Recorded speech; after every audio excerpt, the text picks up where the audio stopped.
everybody, here with Bee Sunshine, Kylie and Stacy. Today our read aloud is Edward Fudwupper, Fibbed Big, explained by Fanny Fudwupper, with a slight help from Berkeley Breeds.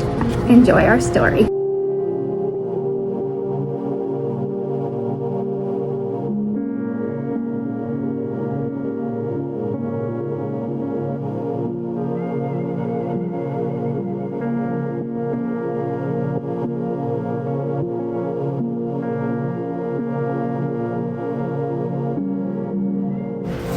From a long line of liars, there's none higher upper.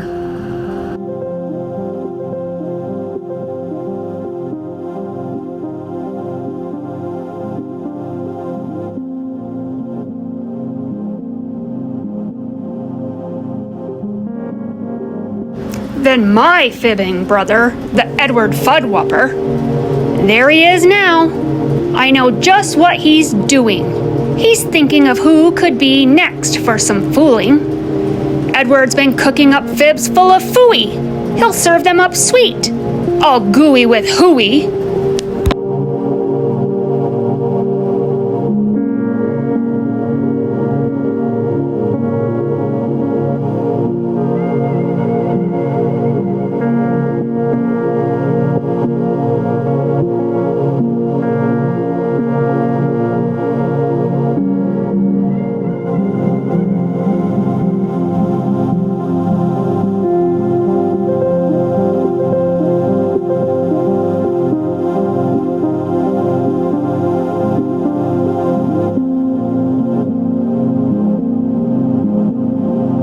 We want Mabel Dill.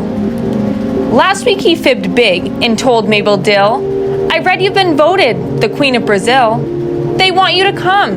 Bikinis, bring 10. I think Mabel went. No one's seen her since then. Yes, he thought them up long and he thought them up tall. But did he think much of me? No, not much. Not at all. Like the time he fibbed big and told Ben and Dinky that I had been born by a poodle named Stinky? That wasn't so nice, but that fib I'd forgive, if only he liked me, or noticed I live.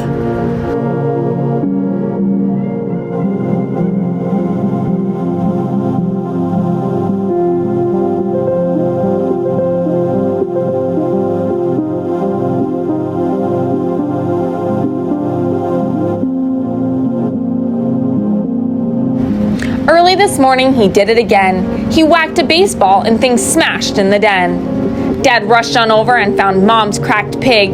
Then Edward Fudwupper fibbed way, way too big.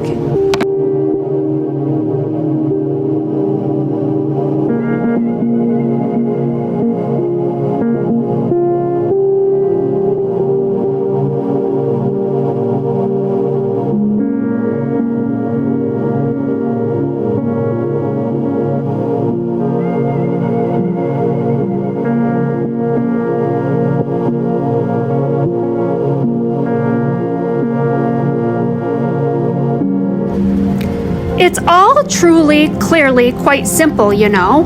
The whole thing was done by two pigs from Pluto. They were cruising by Earth, looking down from above, when they spotted Mom's pig and fell deeply in love.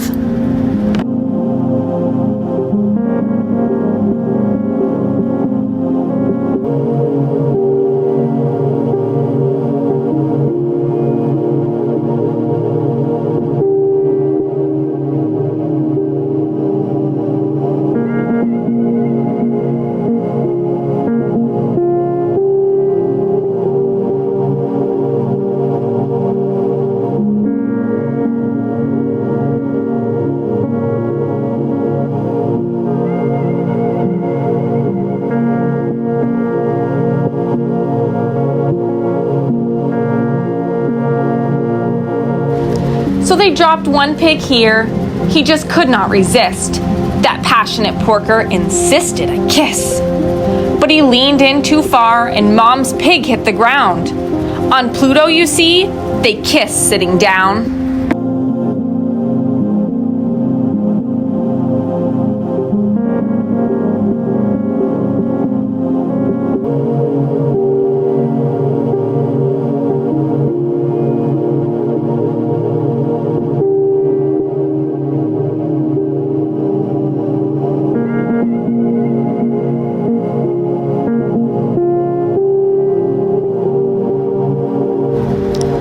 Then he left broken-hearted, upset and unseen, and his ship picked him up with a pig-lifting beam. And that's all. That's the truth, said Ed, the fib slinger. In the whole of fib history, a whopping humdinger.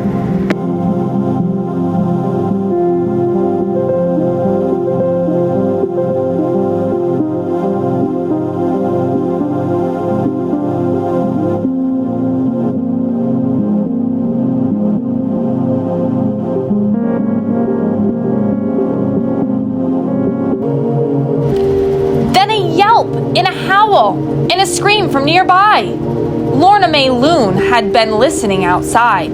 "Mabel Dill," she cried loudly, "has been missing for days. She must have been grabbed by those pig-lifting rays."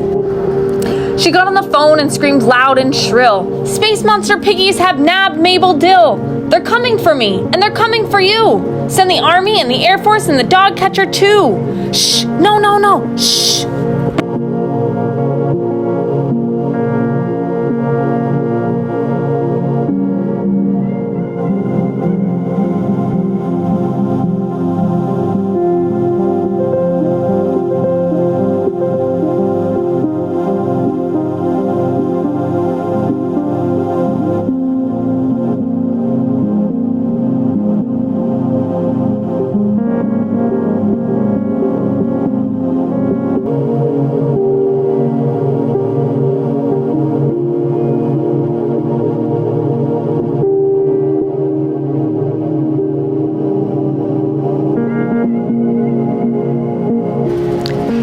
That's just what they did.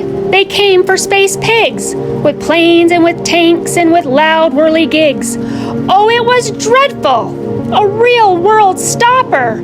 All from an Edward Fudwupper fat whopper.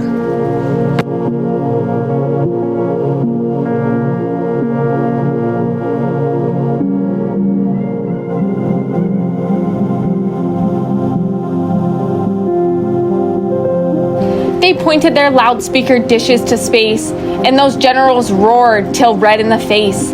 "Now listen out there, we'll shoot, yes we will. Come back here at once, and bring Mabel Dill." Edward watched all of this for quite a long time, but people were staring at something behind. "Oh, rats," Edward thought. "How much more could there be?"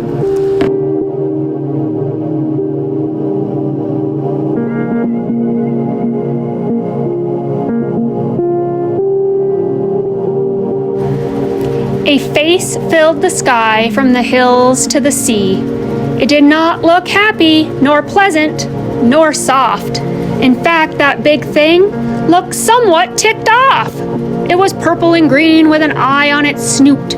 It opened its mouth roaring, "Who started this hoot?" "I live quite close by, just 2 galaxies down, and I just cannot sleep with this fuss and this sound. I know nothing of pigs, nor a lost Mabel Dill, so someone's been fibbing with slippery skill. Who is this gnat? Point out where he's at. Show him to me, and I'll swat him down flat."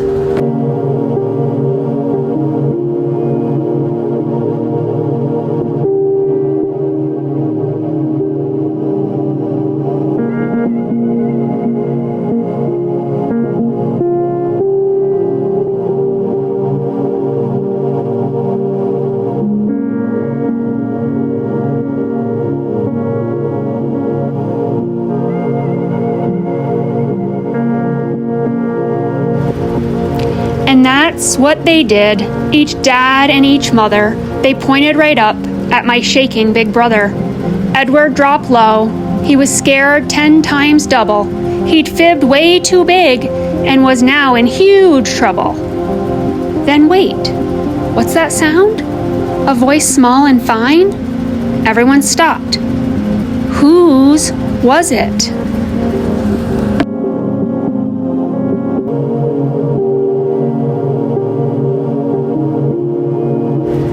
It was mine. "Oh, please," I called out. "It's my fault, don't you see? I broke that blue pig. Edward's fib was for me. So dear grumpy thing with 3 eyes in your head, See that it's me you should swat down instead. What could I do? Edward faced a big mess. I told a fat fib. Yes, I'd learn from the best. I thought I'd be smushed, smashed, squashed, right on down. But that big face looked in with a smile, not a frown. I think, he said firmly, you both are big fibsters. But out here where I live, we're not loved by our sisters. Mine, by the way, I have left all alone, and now I'll go back to her sleeping at home. He looked at me odd, kinda sad, kinda blue. It sure would be nice to have one like you. Then he turned round his ship and back home he drove her. And I turned to find Edward looking me over. He said not a thing as we walked back to Dad, where there he looked up and confessed, I've been bad.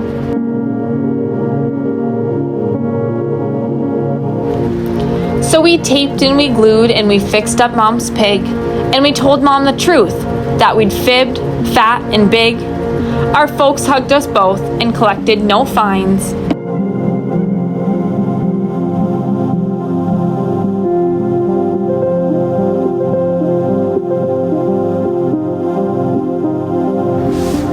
But we sat in time out to pay for our crimes. Then Ed looked at me with a smile that was new and said, It is nice to have one like you. 2 former fibsters, that Edward and me, but brother and sister we finally be. And if somebody knows where Mabel Dill went, please tell her from Edward that no harm was meant.